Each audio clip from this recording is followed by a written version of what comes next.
was a kid, I'll never forget going to work, and my dad's finished carpenter, Neil, had a toolbox that he kept his saws in, his hand saws.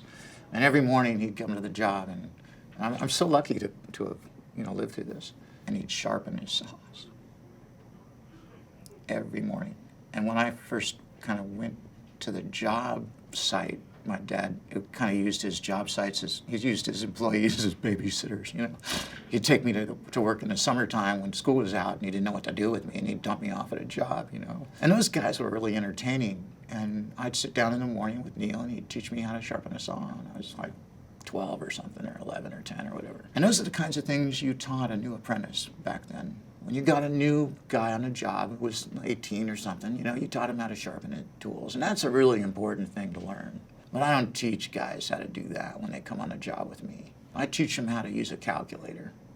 I teach them how to use a laser measure. I teach them how to do stuff that's somehow or other dependent on productivity, because that is the key to profitability these days.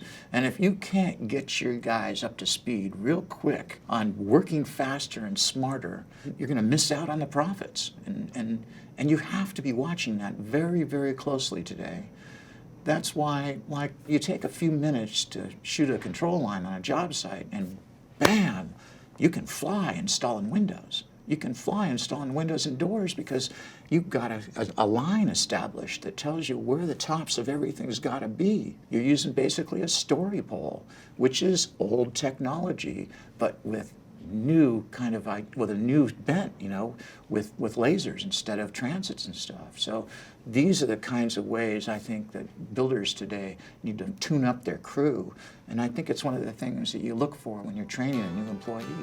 It's one of the things you want to get them on the wagon, get them on board that wagon real quick.